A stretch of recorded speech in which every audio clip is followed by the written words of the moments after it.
en vérité, oui, le phénomène de respiration pourrait vous conduire à avoir des situations extérieures au couple pour venir nourrir le couple, mais toutefois, les activités extérieures doivent être d'une vibration supérieure afin que vous soyez sûr, métaphoriquement, que vous n'êtes pas en train de respirer un gaz toxique que vous ramenez dans le couple. Vos activités faites à l'extérieur, vous les femmes dans le couple et vous les hommes dans le couple, les activités que vous faites à l'extérieur, vous avec les copains, vous avec les copines, vous dites cela est extérieur au couple, ça nourrira le couple. Et alors vous avec les copines, vous vous racontez des choses, vous avec les copains, vous vous racontez des choses, vous revenez dans le couple, mais la nourriture que vous avez pris, vous avec les copines et vous avec les copains, ce sont des nourritures toxiques, vous les ramenez tous les deux dans le couple, voilà donc que vous nourrissez le couple intérieur avec des nourritures extrêmement toxiques. Alors le phénomène ne fonctionne pas et vous dites, on nous a enseigné qu'il fallait qu'un couple respire et tandis que nous faisons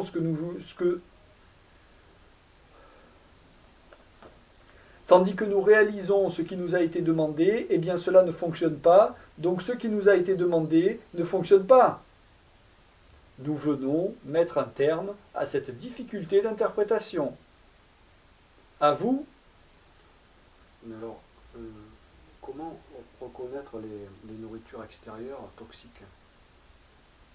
Tout simplement en comprenant que ce qui est bon pour l'esprit, ce qui est bon pour la sagesse, ce qui est bon pour la pureté, ce qui est bon pour la bonté, ce qui est bon pour l'harmonie, tout cela ne ressemble pas à un gaz toxique. Tout ce que vous ramenez de l'extérieur, mes frères, mes amis, mes sœurs, tout ce que vous ramenez de l'extérieur, et vous le savez bien puisqu'entre vous, vous vous le dites, tout ce que vous ramenez de l'extérieur est exactement les vibrations inférieures que vous souhaiteriez éviter si vous étiez seul, et ce sont exactement les vibrations que vous attirez à vous quand vous êtes en couple. Vous seriez seul, vous seriez dans des vibrations de méditation, vous seriez dans des vibrations de corps physique maîtrisé, vous seriez dans des vibrations de déesse serpent tout autant maîtrisées. Alors vous produiriez des gaz qui, eux, seraient tout à fait valorisants, tout à fait élevés, tout à fait spirituels. Les émanations qui sont les vôtres lorsque vous discutez en groupe des couples qui sont les vôtres sont en fait des émanations qui finalement, à l'inverse de ce que vous cherchez, grèvent les bases fondamentales de l'harmonie que vous aviez tenté d'établir, l'homme dans le couple et la femme dans le couple, à la rencontre.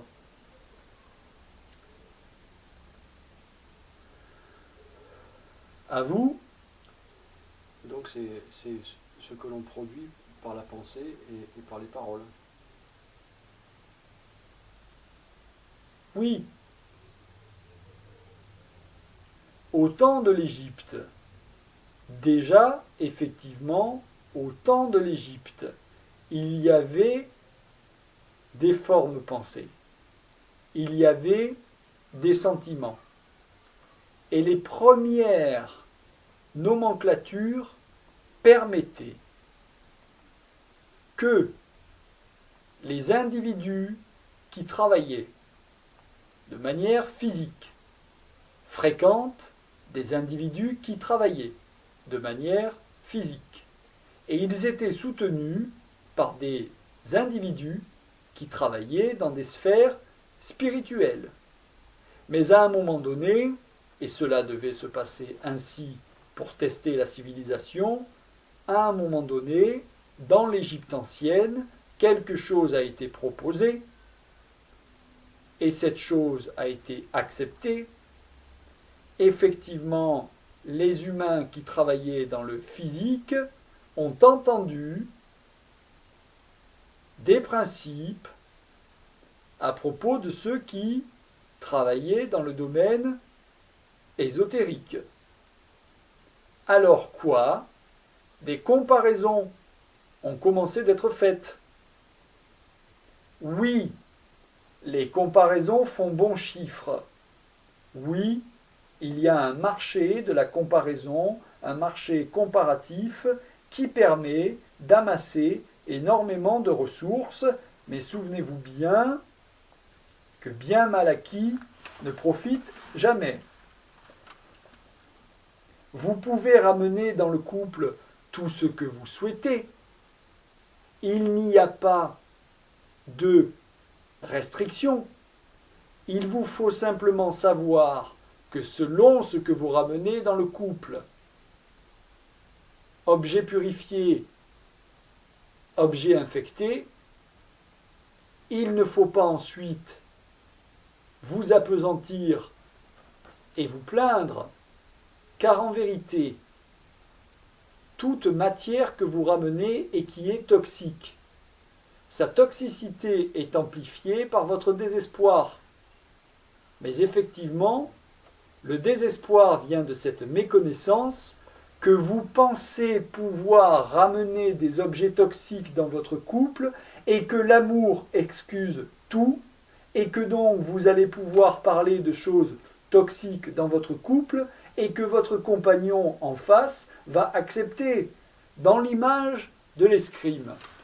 Cela rime à monter sur le tapis avec l'un des deux jouteurs qui respecte totalement les règles et vient avec un fleuret, et vient avec des protections, et vient avec un fil électrique, et il attend son adversaire. Et tout à coup, que voit-il arriver du fond des coulisses?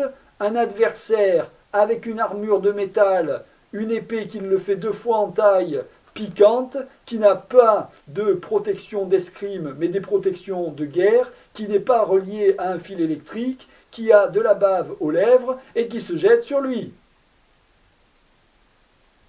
En vérité, vous pensez pouvoir vous infecter dans vos activités à l'extérieur du couple et intégrer cette infection et comme des enfants de Dieu, purifier cette infection, en faire un produit pur et le donner à votre compagnon et votre compagnon de faire de même. Si effectivement, en tant qu'enfant de Dieu, vous avez ce pouvoir purificateur, combien d'entre vous l'utilisent? Et véritablement, parmi ceux qui disent « je l'utilise », combien d'entre vous vérifient ensuite dans votre quotidien que l'épanouissement selon la purification est accompli?